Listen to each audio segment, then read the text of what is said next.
Visiting Lugg Mill, which is on the River Lugg, as it would suggest. We're looking at some anti-erosion work that we did, I think it's at least 2, maybe possibly 3 years ago now. Visited it in opportune moment because it's probably the highest the water level's been for about 12 months now. So we're seeing it in near flood conditions, so right at the bank top of the river level.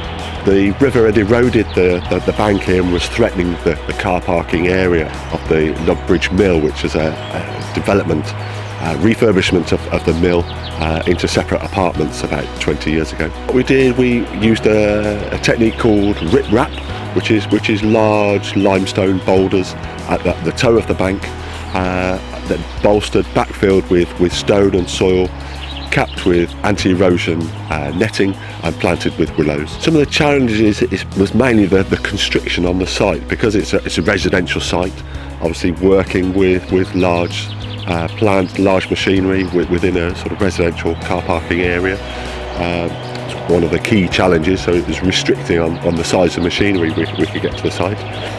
And obviously the River Lugg is a triple SI river, a special conservation area, famed for its trout and for its salmon. So there's a key restriction is the timing of the work. So we can't do it during the spawning season, and we have to restrict the amount of sediment that gets washed into the river, especially at those key sort of winter periods, so that the wildlife and the consideration of the fish and the trout within the river was a key factor.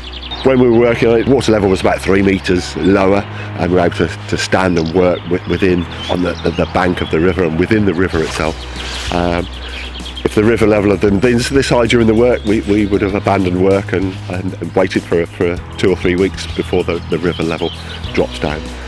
But the Lugg is a very spatey river. There's been a lot of rain in the last 3 or 4 days, and that's just brought the level, brings it up very quickly. Usually after about 24 hours the river level starts to drop down and go back down to a normal summer level. The key things with a lot of anti-erosion work on rivers is protecting the toe of the bank. You get failures and slumps and chunks break off the river bank if there's a weakness at the toe. If you can stop the erosion at the toe, then you can batter the rest of the bank back to a suitable level, encourage grass and sedimentation to occur naturally on the bank, and it will revegetate with the natural sort of river vegetation that floats down the river. To finally finish off, to reduce the incidence of flooding within the car parking area, we constructed a stone wall, brick wall, that just adds another ½ metre to the retention within the riverbank. Obviously eventually it can overtop that if you get a 1 in 1,000 year flood, but hopefully it's going to stop those 1 in 100 year floods from flooding the car parking area.